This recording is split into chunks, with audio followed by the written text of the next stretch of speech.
Selamat malam, apa kabar pemirsa? Kebakaran 4 rumah di Samarinda, Kalimantan Timur menjadi pembuka jumpa kita di iNews Prime. Kami juga akan mengulas pelonggaran pemakaian masker. Apakah ini pertanda Indonesia akan segera masuki endemi? Saya Abraham Silaban, inilah iNews Prime selengkapnya.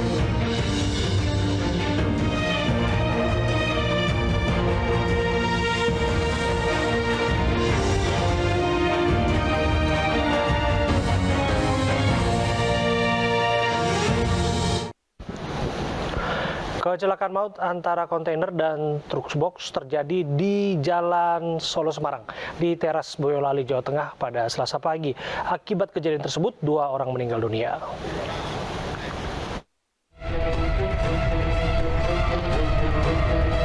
Inilah detik-detik kecelakaan maut yang melibatkan truk kontainer dan truk box di Jalan Solo Semarang, Boyolali, Jawa Tengah Selasa pagi. Bagian depan kedua truk hancur berantakan dan melintang di tengah jalan. Kecelakaan bermula saat truk kontainer yang melaju dari arah Solo ke Semarang oleng dan menabrak media jalan. Naasnya di waktu yang bersamaan, truk box tengah melaju dari arah sebaliknya hingga tabrakan tak bisa dihindari. Sopir dan kenek truk kontainer tewas di lokasi, sedangkan sopir truk box dilarikan ke rumah sakit. Itu meninggal dunia 2 orang, yaitu pengemudi dan kernet dari KBM kontainer.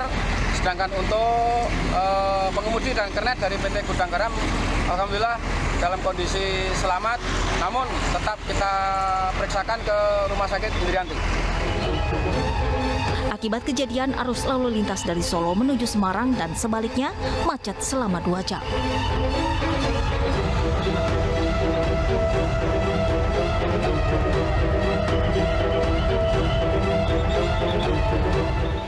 Hasil pemeriksaan polisi, sopir bus pariwisata yang mengalami kecelakaan maut di tol Surabaya Mojokerto terindikasi mengonsumsi sabu. Sementara belasan korban yang meninggal sudah teridentifikasi dan dimakamkan.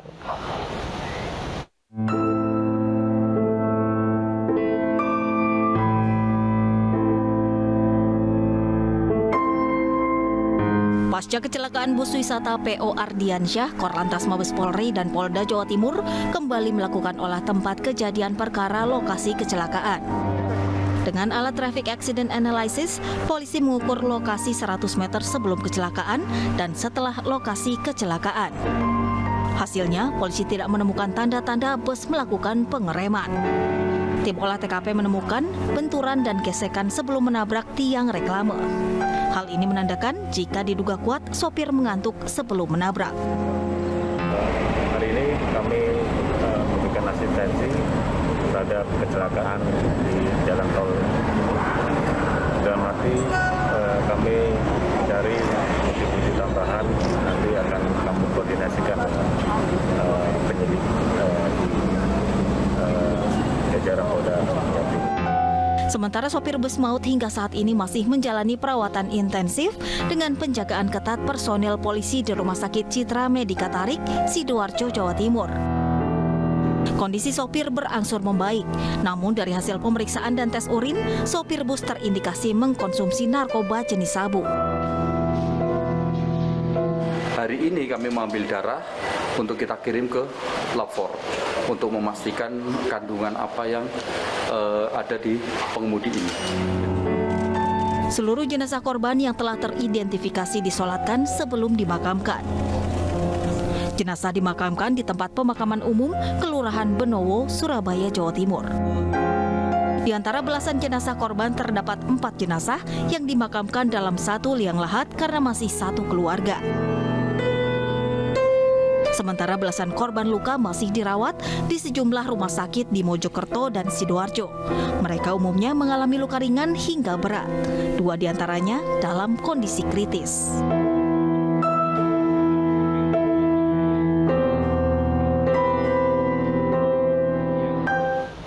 Penceramah Ustadz Abdul Somad sempat ditahan dan ditolak masuk ke negara Singapura oleh pihak imigrasi. Hal itu menjadi viral usai diungkap Abdul Somad melalui unggahan akun Instagram pribadinya.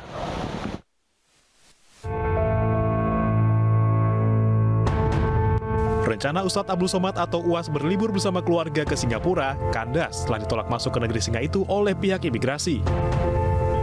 UAS ditolak masuk Singapura saat tiba di pelabuhan Tanah Merah. Kejadian tersebut diunggah UAS di akun Instagramnya. Menurut UAS, pihaknya telah bertanya kepada otoritas Singapura mengapa dirinya ditolak masuk ke negara tersebut. Namun pihak imigrasi Singapura tidak memberikan alasan apapun. Situ kemudian cap jempol. Habis itu pas mau keluar, saya terakhir. Sahabat saya keluar, istrinya sudah, anaknya sudah, ustazah pun sudah, anak saya sudah. Saya yang terakhir. Begitu selesai mau keluar, baru di tas itu ditarik masuk. Pihak kantor imigrasi kelas 1 khusus TPI Batam menyatakan keberangkatan UAS dan keluarga ke Singapura sudah sesuai aturan. Penolakan tersebut merupakan wewenang dari pihak imigrasi Singapura. Ya, sementara untuk Pak Ustadz Abdul Somad dan keluarga tidak ada koordinasi seperti hal penumpang biasa saja untuk menyeberang ke Singapura. Tidak ada komunikasi, tidak ada koordinasi, tidak seperti layaknya penumpang untuk masuk ke wilayah Singapura. Begitu. Hanya kita lihat di situ kan memang tidak diizinkan masuk, artinya belum ada approval atau persetujuan dari pemerintah Singapura sehingga harus kembali ke wilayah Indonesia. Usai ditolak masuk Singapura, Abdul Somad yang sebelumnya sempat ditahan selama 4 jam akhirnya dipulangkan. Sementara istri dan anaknya yang sudah lolos proses imigrasi juga ikut pulang. Lalu apa sebenarnya alasan Ustadz Abdul Somad ditolak masuk ke Singapura? Telah bergabung bersama kami Duta Besar Republik Indonesia untuk Singapura, Suryo Pratomo. Assalamualaikum, selamat malam Mas Tommy, Pak Dubes, apa kabar? Salam Abraham, apa kabar? Ya, baik-baik. Saya langsung ke penjelasan Pak Dubes mengenai yang tersiar adalah istilah deportase. Pada kenyataannya adalah not to land ataupun ditolak masuk. Nampaknya ada perlu pencerahan di bagian ini. Bagaimana Pak Dubes?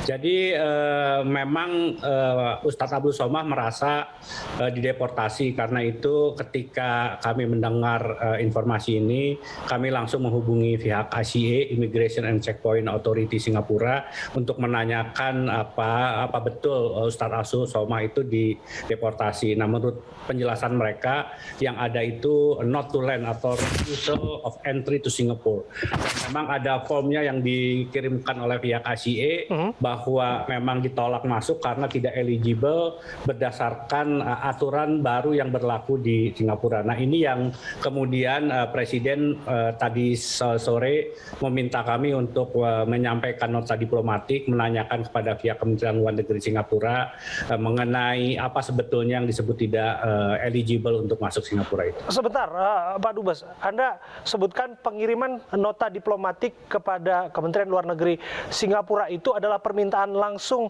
dari Pak Jokowi selaku Presiden, kepala negara, kepala pemerintahan kita, untuk mengetahui apa alasan ditolak masuknya Ustadz Abdul Somad. Betul demikian? Ya, betul. Jadi Presiden memantau apa yang terjadi di media sosial dan kemudian perdebatan yang ada di masyarakat sepanjang hari ini. Karena itu sore hari beliau mencoba meminta penjelasan apa yang sebetulnya terjadi, dan ketika kami jelaskan bahwa kami sudah berkomunikasi dengan ACA dan kemudian akan mengirim surat, beliau mendukung dan bahkan perlu disampaikan untuk diketahui duduk perkara dari persoalan ini. Untuk kasus not to land ataupun ditolak masuk ini, seberapa sering terdokumentasi oleh KBRI Singapura, atau ini bagian otoritas lain dari instansi kita?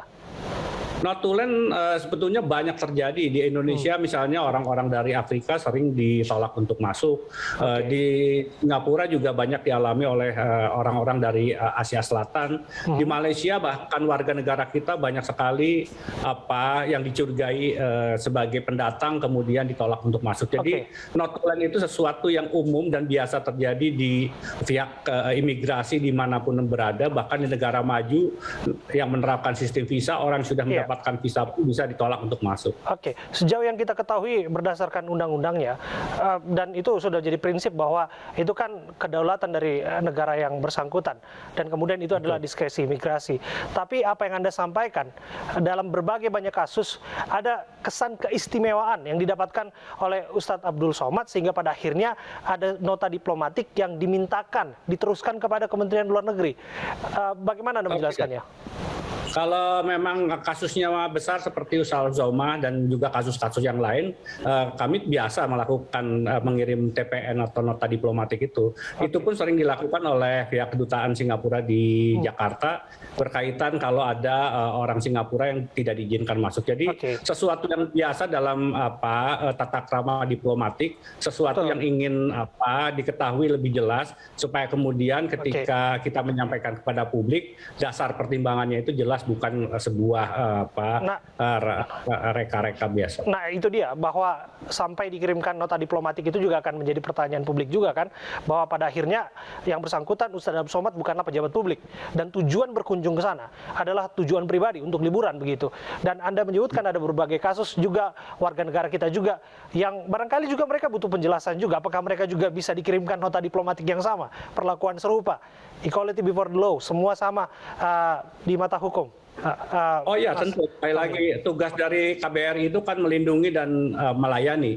Jadi kalau ada orang yang merasa diperlakukan tidak baik, tentunya wajib dari negara itu mempertanyakan. Jadi bukan karena Ustadz Abdul Somad, tetapi karena ada orang yang merasa warga negara kita yang diperlakukan tidak baik, yang perlu ada klarifikasi. Sekali lagi, bukan sesuatu yang yang istimewa dan kemudian dilebih-lebihkan, tetapi memang kami perlu mengetahui supaya kemudian jelas dulu perkaranya. Ekspektasinya apa, Pak Dubes? Karena saya sudah sebutkan tadi, ini ada kaitan dengan kedaulatan negara, bahwa iya kita punya hak, seseorang yang merasa kesal punya hak untuk mendapatkan jawaban, tapi dalam hal ini juga dalam praktik hubungan internasional, negara yang bersangkutan juga punya hak untuk tidak menjawabnya begitu. Kalau nggak jawab, akan seperti apa negara kita?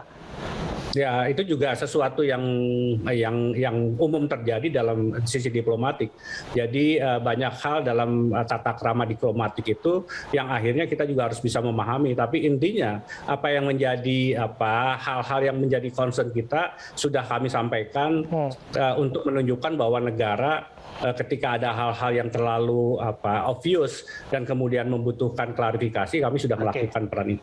Oke, satu hal lagi Pak Dubes, bahwa sudah terlanjur ada statement, kemudian banyak narasi yang berkembang bahwa ada kaitannya dengan terorisme, radikalisme dan lain sebagainya. Ini kan diskursus yang berkembang di publik, di media sosial dan lain sebagainya.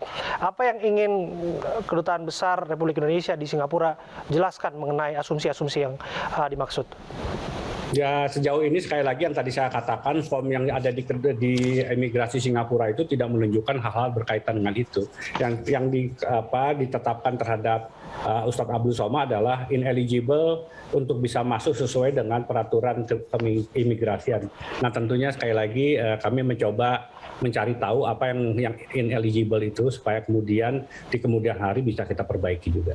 Baik, terima kasih Suryo Pratomo, Mas Tommy, yang kami kenal dekat dengan sapaan Mas Tommy, Duta Besar Republik Indonesia untuk Singapura, sudah bergabung bersama kami di program iNews Prime. Pemirsa, tersangka kasus pornografi Gusti Ayu Dewanti alias Dea OnlyFans kembali melakukan wajib lapor di Mapolda Metro Jaya. Ia meminta penangguhan penahanan dan keringanan hukuman dalam kasusnya karena dalam kondisi hamil. Sebentar, Pak. Didampingi kuasa hukumnya, Abdillah Syarifuddin, Dea OnlyFans kembali melakukan wajib lapor di Polda Metro Jaya. Menurut kuasa hukumnya, berkas perkara kasus pornografi yang menjerat kliennya akan segera dilimpahkan penyidik ke kejaksaan. Namun karena saat ini dia sedang hamil lebih dari 5 bulan, dia dan kuasa hukumnya meminta penangguhan penahanan dan keringanan hukuman, berharap kejaksaan tidak menahan Dea. Pertanggungjawaban kesalahan saya, tapi yang jadi permasalahan saya adalah anak ini. Nanti bakal gimana kalau saya masih berlarut-larut dalam masalah seperti ini? Anak ini gimana? Itu yang saya sedih. Ratusan petani kelapa sawit menuntut pemerintah mencabut larangan ekspor komoditas kelapa sawit atau CPO. Dalam aksi yang digelar di kawasan Patung Kuda, Jakarta, massa yang terhimpun dalam Asosiasi Petani Kelapa Sawit Indonesia menyuarakan sejumlah tuntutan yang menjadi dampak dari larangan tersebut. Akibat kebijakan larangan ekspor komoditas kelapa sawit, harga CPO merosot hingga 70%. Harga komoditas kelapa sawit kini hanya berkisar Rp1.200 hingga Rp1.500 per kilogram dari sebelumnya yang mencapai Rp4.000 per kilogram. Jokowi Polri supaya mempertimbangkan mencabut larangan ekspor dan memberikan akses kepada ekspor supaya terjadi perputaran produk dari CPO dan TBS kami kembali dibeli oleh pabrik-pabrik. Sementara itu, Kejaksaan Agung menetapkan satu lagi tersangka baru korupsi minyak goreng, yaitu Lin Chi-wei alias Wibianto yang langsung ditahan. Total tersangka kasus minyak goreng kini berjumlah 5 orang. Hasil ekspos yang dilaksanakan pada hari ini telah menemukan alat bukti yang cukup untuk menetapkan seseorang, yaitu saudara LCW atau WH sebagai tersangka berdasarkan surat perintah penyidikan nomor PRIN 26-F2-FD2-05/2022 tanggal 17 Mei 2022 dan surat penetapan tersangka nomor TAP 22-F2-FD2-0522 tanggal 17 Mei 2022. Selanjutnya, untuk memperlancar dan mempercepat proses penyidikan terhadap tersangka, dilakukan penahanan selama 20 hari sejak hari ini tanggal 17 Mei 2022 sampai dengan 5 Juni 2022. Sejumlah bocah nekat menghentikan sebuah truk yang sedang melaju demi konten di media sosial. Sementara geng motor semakin meresahkan warga. Selengkapnya kami rangkum dalam Berita Pilihan.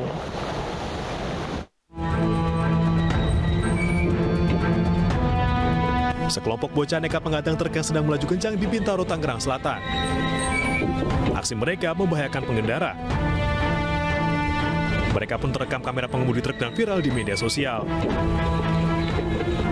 Mereka tak hanya menghentikan dengan paksa, namun juga menendang bagian depan truk. Diduga, aksi para bocah ini dilakukan hanya demi konten semata, karena menurut saksi mata dari kejauhan, ada bocah lain yang merekam aksi mereka. Warga setempat sudah menegur para bocah ini, namun tidak diindahkan.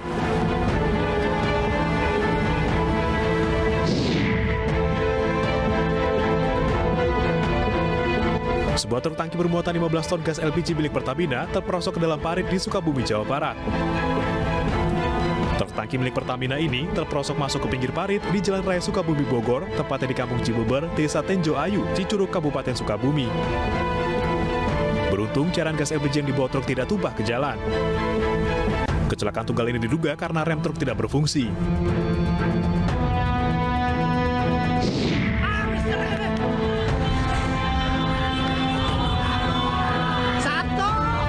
Sekelompok geng motor nekat menyerang permukiman warga di kawasan Johar Baru, Jakarta Pusat, Selasa dini hari. Tanpa alasan yang jelas, geng motor ini menyerang permukiman warga dengan berbekal aneka senjata tajam. Ironisnya, mereka beraksi sambil live di media sosial. Aksi para perusuh ini baru bubar setelah 9 warga yang geram berupaya mengusir geng motor. Dan bukan kali pertama geng motor ini membuat resah warga.